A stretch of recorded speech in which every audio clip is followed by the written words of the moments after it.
From weathered back roads to the blazing edge of faith, this is where grit meets grace. Welcome to the place where truth ain't tame and stories burn brighter than the flame. This is the Gunpowder, Propane and Jesus podcast. Real talk, real calling, no polish, just purpose. Let's light it up. Hey, we're back. We are back. Hey, y'all pray for Kirk or for Bruce Kirk. Man, he's dead this week. He died. He was at Plantation Blood, and they thought he was a crypt keeper. Someone put a stake through his heart. That's terrible. We're praying for him. Get R.I.P. Bruce. R.I.P. Bruce. We love you. He didn't die. We got a special guest. He's at work. No, we got a special co-host again this week. Oh, Donnie Smith May. I listened to that episode. He's got his silver hair covered today. I don't like it. This is beginning to be a normal thing. Your hat says loblolly. Is that what happens in the bedroom? That was terrible. God bless. Off the rails. Where you at, Bruce? R.I.P. Bruce. Oh, man. You going to focus today on this podcast? We got a very special guest. Why don't you introduce him? Because everybody complains how much I overtalk. You're still talking. You're doing it now. Okay. Yeah. Okay. I'm going to let Donnie, you. let you introduce the guest today. Ooh, Silver Fox. I don't even know the guest today. What's his name again? So we have Jeremy Herrington. He's a business owner. Did you just mute me? No. I was about Are you recording? Yeah. I just want to make sure. Yeah, we are recording this week. We're going to do chip better. in. We're doing better for Jeremy. Is the chip in? Yeah, I just covering all the bases. What is John. a chip? Is an SD card, man? Yeah, whatever. It's a chip. You put it in. Why is it we're going to do better? Yeah, you're the one that messed that up, not us. You know what? Yeah, own it. I'm about to sell my board on eBay. Get my $2 back. Get it. You probably get a better deal at Goodwill. Shut up. All right, introduce the man. We got Jeremy Herrington with us. He's not as old as he looks. He got a little too much gray in that beard over there. He's a business owner. I want to buy a custom chopper from Jeremy. That's what he looks like. He looks like he builds custom choppers. He looks like he's in Antarctica right now. He's got on 13 jackets. Well, man, you saw my paper shaking up there. It's cold. It was cold. It ain't cold in here. It feels great. Yes. You should have got here at 6 and been cooking. You wouldn't be cold. No, just tear one of them sound blankets down. Wrap yourself in. That's true. You might get a spider or something. Don't do that. The mold. Oh. Jeremy, I heard you was a hustler at golf. I heard you were really good. You're like a closet golfer.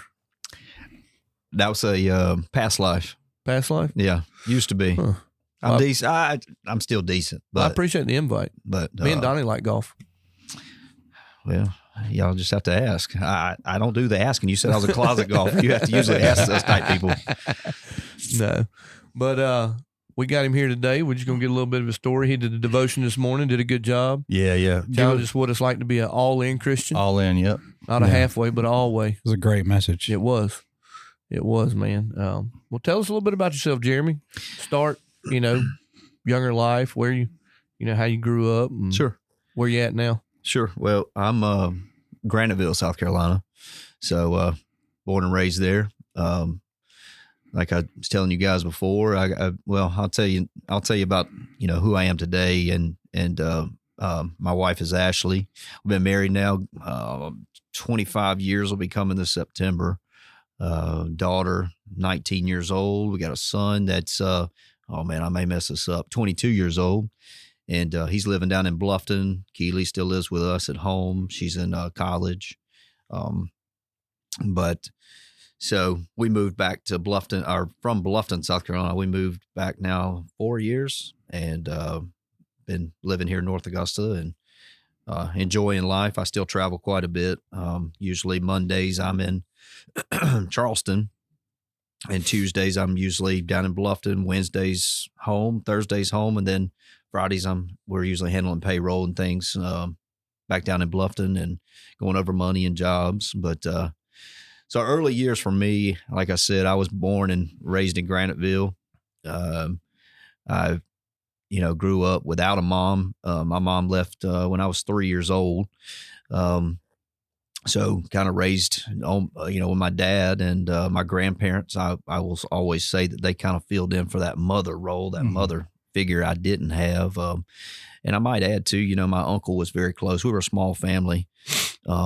Loving family, great family, but being raised by your dad, it was tough. I mean, my dad was a tough guy.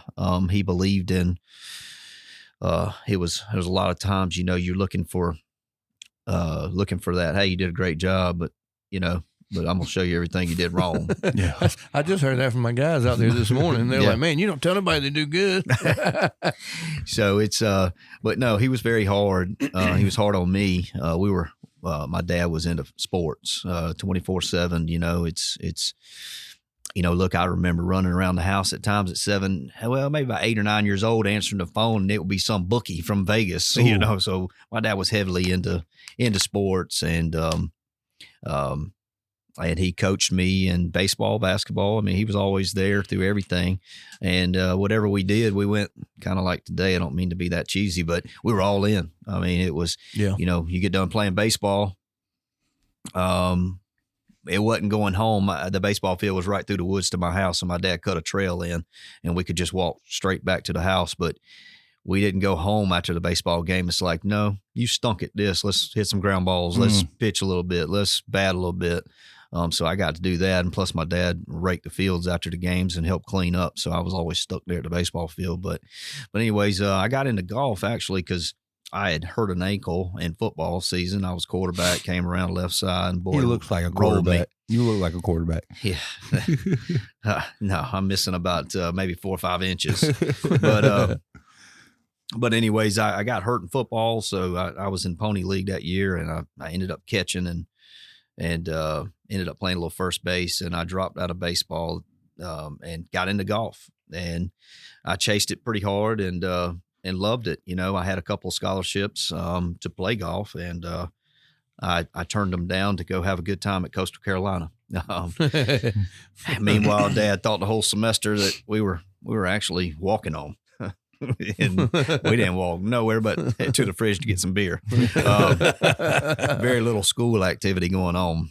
I was joking beforehand, like an idiot, I had scheduled an 8:00 class and an 8:30 class, and I had to cancel those because I never made it. They were interfering. Huh? They were interfering. So anyways, going through that, I dropped out of college, ended up joining the Marine Corps. I shouldn't say a stupid idea. Great idea because I needed it at the time. Where my life was headed was kind of scary from an alcohol standpoint, from just being involved with the wrong type of particulars. But I was in the Marine Corps. I was telling these guys earlier that, I wasn't in the Marine Corps long. I ended up getting injured, and I was given an option. If I wanted out, I could go out, or if I wanted to change MOSs, I could. But I was infantry. I didn't really want to get out of infantry, but I really didn't want to stay there. And when a naval doctor gave me that option, I ran with it and got out.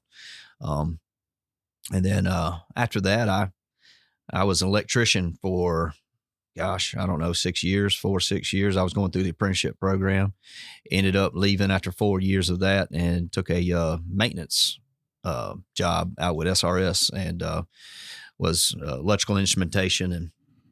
And I did enjoy that, but it was SRS, and I knew I had to get out of that. My dad was retiree from SRS now, and kind of told me, I never understood hurry up and wait, what that meant until I got out there. Yeah. And, it was a miserable place. I know everybody's heard of SRS and this and that, but it was miserable for me. I was never a go to the same job daily kind of guy. Yeah. I know as you know, I mean, it's one of the things that business owners like about being a business owner. We get to go we get to go out and see different things every day. So anyways, that led me into a career of real estate. I know, totally different animal, but I got into real estate. Had a friend of mine that was starting up a real estate division or a sales division for Keystone Homes. And I called her, reached out to her, and I said, hey, help me out, hook me up. And she said, I can't do that. I can get you an interview, and that's about it. So here I am, electrical background, walking into real estate going, I ain't got a chance. And ended up getting hired and ended up getting a shot, and loved it. I stayed with real estate for many years, and ended up getting into management with Maybaum with a new homes division, and loved it. But money started creeping in, getting a little successful, getting a little pride, getting a little, it led to some other problems, and almost lost my marriage during that career. And when we moved to Bluffton, Hilton Head area, that was kind of my wife and I's reset button. We said, let's push it all aside and let's rebuild. And we did. And down there, I was able to start up a construction business. Ended up losing that company actually back in 2019, leading into 2020, and started a deep depression for my life and some things that were going on, and marriage was again in rebuild mode. Everything was good, but the money was good too, and the pride was good, and the alcohol was flowing, and it was a reckless life I was living there for a while, and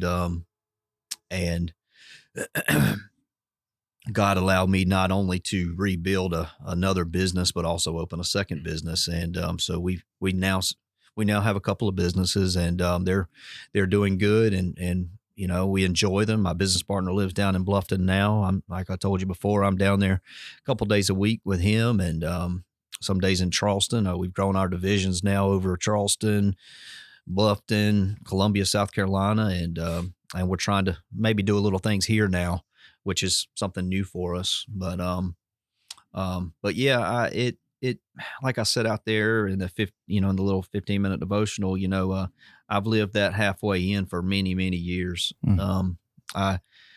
But I always had it in my heart for Jesus. I knew that there was a place for Jesus, but I never fully gave up the world. I never really fully gave up things. And, I'm so thankful. I'll tell you, we came back, we were looking for a church. We visited True North a couple of times, not anything serious, but my daughter started dating someone at Victory. And, I pulled some CT moments out on the, YouTube, and said, let me just figure out who this cat is. And my daughter kept bragging on how great. And then the next thing you know, her boyfriend's like, hey, you got TikTok? Watch CT, watch this guy, and I'm sitting there going, man, what is this?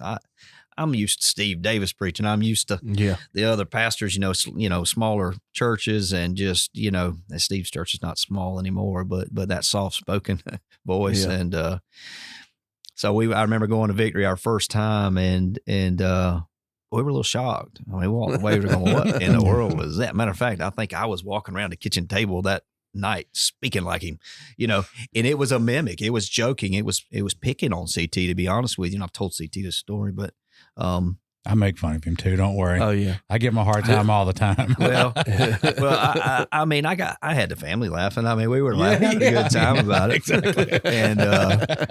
And I remember, CT saying, "Give me 3 times," and I said, "Man, that's kind of crazy." But okay, all right, we'll go back second time. And that second time, man, I really kind of started hitting. I started putting some pieces of my life together.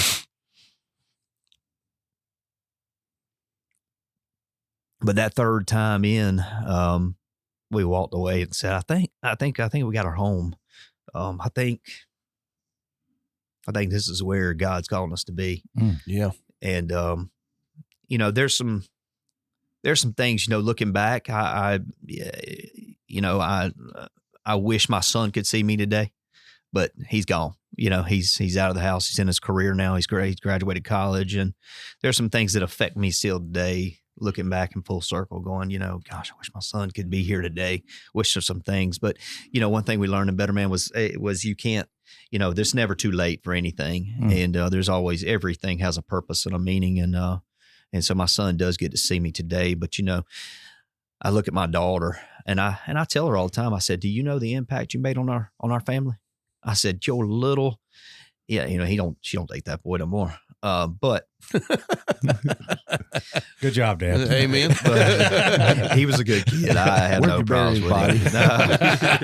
He was a good boy. He has a special place in our hearts. Is that the same one she just broke up with? Negative. I was about to say, because I thought his parents were somewhere else. Yeah. Now Keely's ex-boyfriend, the recent ex-boyfriend, Dyson, Dyson was the kid you prayed for. Yeah. Dyson was He's the a good kid he was the kid you went to Jesus with and said, "Hey, please provide a godly man for my daughter." He really was, and he came close to all of us. It's been a little weird not having him around the house, to be honest.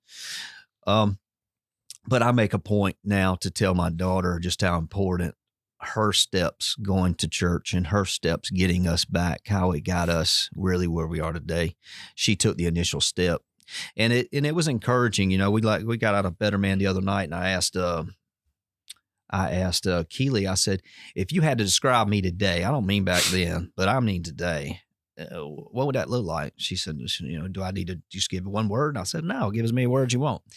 And it struck me what she said. She said, I can see the people that you're affecting on a daily basis now. And I see how you're a spiritual leader today in our home. I see, you love mom, you love Jesus. She said, but you're hard, you're tough, but you're, I forget how she exactly put it, but, you have a big heart, but you're also still kind of rough. And that's good, because I still want my daughter to see that. I have to remind myself that my children are not my best friends either. They are. I do have to enforce that discipline. But anyways, no, I went through a lot of years there as alcohol, and I kind of touched on it in there, but the alcoholic days, I had to figure out why I couldn't solve that issue. Why do I have an addictive personality? If you really start unboxing who you were and start leading, I led myself all the way back to 3 years old. And that sense of needing that, you know, I always was looking for the friends, wanting to be accepted, wanting to be the ringleader. Saturdays at my house back in those days, man, we watched football and drank a lot of alcohol, but it was my house. That's where we were. That's where we were going to hang out. I was usually the life of that party. Told Donnie, I said, playing golf, man, and guys encouraged me to drink because I got better. I started playing pretty good, and $100 a hole. Those days are gone. It was tough for me to even get back on the golf course. We were chatting, and I had to reprogram my mind what it looked like to play golf without alcohol, and what it meant, and what it looked like not having to gamble, not having $100 putt hanging over your head. And I was programmed back in my high school days, playing with some of those groups. I can still remember those days today. And I'm in high school usually carrying around a wad of cash because I just won. I never had to pay anything, but when you get that alcohol, those languages, the amount of money flowing, and they know you're a good golfer, and they just tell you to shut up and go play. That pride and prestige going to your head. Yeah, that's right. I can remember pulling out a 5-wood on a par 5, and I'm like, okay, I got like 210, 215 in. I can hit this thing, but there's trouble all over the hole, and I can remember it finally set in my head. I remember hitting a bad shot, and one of those dudes looked at me and said, "Don't ever do that again." I'm like, "What?" I was confident, man. Don't ever do that again. You asked me for advice before you pull that wood out. And I'm like, what's he talking about? He said, think about it. You just cost us a lot of money by putting that ball in where you put it. All you had to do was lay up. Your game is inside 100 yards. You could have easily had a birdie. Now you're going to be, now you walked away. You might have walked away with par, but that don't win us money. Yo, I got you. And that kind of stuck with me, okay, I'm messing with guys' money. Mm-hmm. I might need to suck it up a little bit and make some better decisions. Yeah. Sir, can I hit this club? I've seen those days where they're, I'm playing against somebody and there's those two older guys in the cart about 50 yards back. Mm-hmm. Yeah. Yep. Yeah. Yep. All the money's in that cart and you're just down there grinding. That's exactly right. But no, I have lived a great life. I mean, I really have. It's oftentimes we don't give ourselves enough grace. God was freely giving grace. He freely gives grace to me daily. But I think sometimes, we can wallow ourselves also down into the weeds to where, we don't look back and say, I had some great moments, because I can tell you, I was there for every child, every event that my children ever, needed me to be a part of. I coached Evan through basketball. I was involved with his activities. I can also think back, there's a lot of times that I was there, but I was probably drunk. I was a great functioning alcoholic. I was very good. Funny story, Nick Guido, my brother-in-law, love him to death. He's a trip. He is a trip. But he rode with me probably when we first, started the other company. He got a lot of truck time with me. And I used to carry a big old bottle, man. I had that thing slap full of vodka and a little bit of club soda. And he told me one day I think it was after I gave my testimony at Better Man that first time, he came back and said, I just thought you like to drink a lot of water. You mean to tell me that was full of vodka all the time? I said, man, yeah, all the time. I said, when you got out to do your little smoke break, I was sitting there pouring more in there. I carried it in the console. But anyways, I'm excited about my future. I'm excited about where we are. My marriage looks different today. We're so blessed in that category. I mean, I have a beautiful wife who supported me, who I've given many chances to leave me. There's a lot of hurt. There's a lot of deep scars in that marriage. But it's also why we're so strong today. Yeah. But anyways, the Lord will restore. Absolutely. Absolutely. As long as we're willing to move forward and live for Him, the Bible says it'll restore what the cankerworm. He'll restore what the cankerworm ate. So that's right. What was the turning point where it finally clicked like that and you decided it was time to quit? Or what was that come to Jesus moment, December 28th, coming on the way back from Bluffton. It was late, almost dark. And I was pretty ripped at the time. I mean, I was out hanging with some old friends, drinking and at a restaurant, and we were working, and I was working kind of late anyways. And I was on the way home, and I ended up, I don't know, maybe 20, 30 minutes outside of Bluffton on the back roads there. And I don't know if I'm dozing off or I'm just bobbing my head, but I could tell I was past the point of no return. And there was a trailer parked up ahead, and two boys standing right there beside it. They were road workers, and I hit them. And I think my truck was 3 months old at the time. It was brand new F-150, and I hit them, and they helped me get the truck off the road. We moved it over. I mean, I think I had a cut on my leg. That was about it. But I clipped them, my front. I probably, I clipped the back of that. I never looked at the other vehicle. That vehicle, I don't know what it looked like. I really don't. I can't remember it. But I do remember. Those boys coming up to me, and first phone call I made was my father-in-law. And I was on the phone with Ashley when I did it. I said, I got to go. And she's sitting there, what did you do? What's going on? And I hung up the phone and called my father-in-law and said, hey, look, Lee, I need you to come get me. And he's like, where you at? I said, oh, right outside the bomb plant. And I wasn't right outside the bomb plant. I was 2 hours and 15 minutes down the road, 2 hours down the road. And about, like you said, about an hour and 55 minutes it took him to get to me. We called 911. I knew I was going to jail. I knew it was over.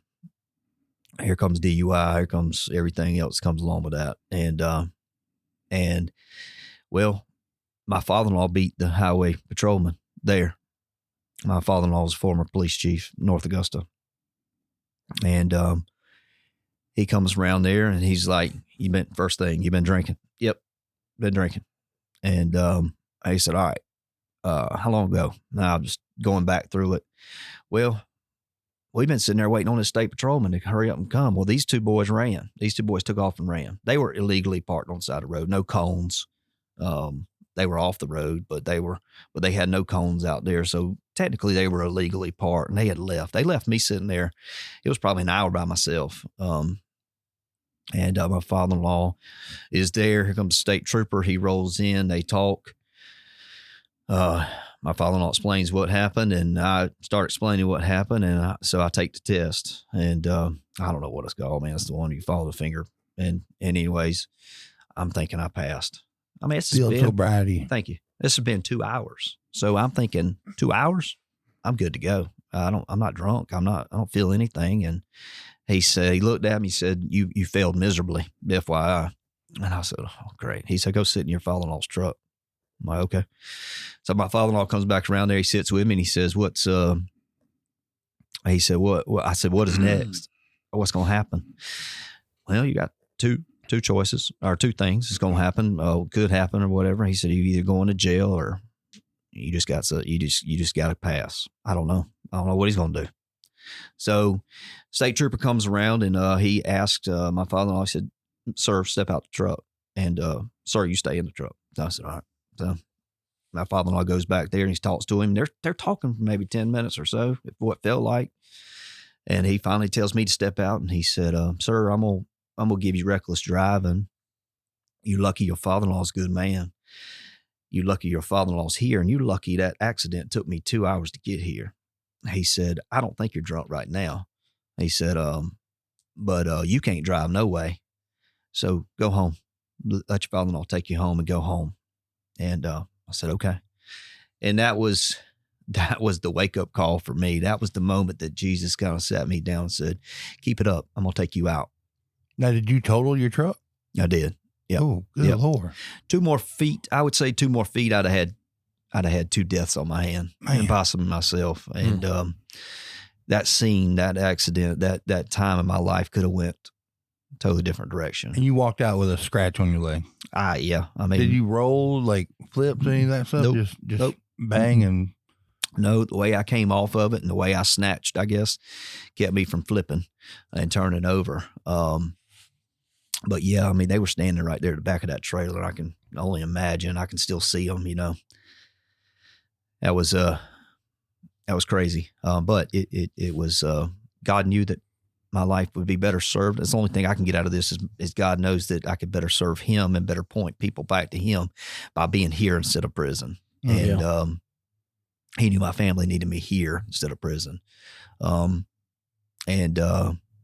But I came out of that, came home. My wife kind of let me sleep.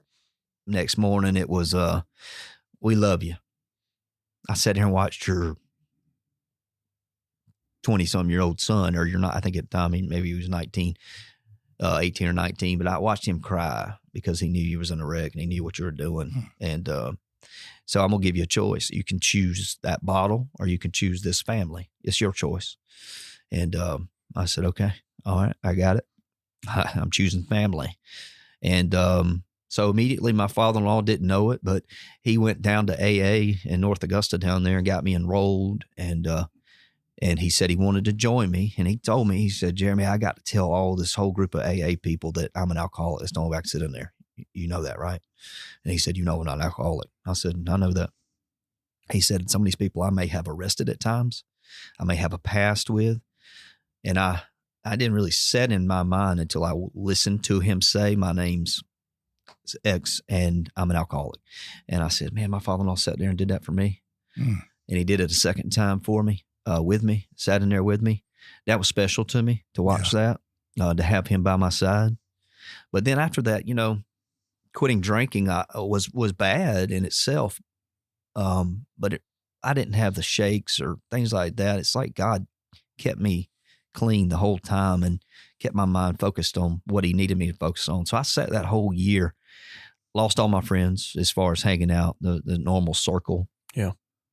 And I found my family during that time. My family became who I cared about.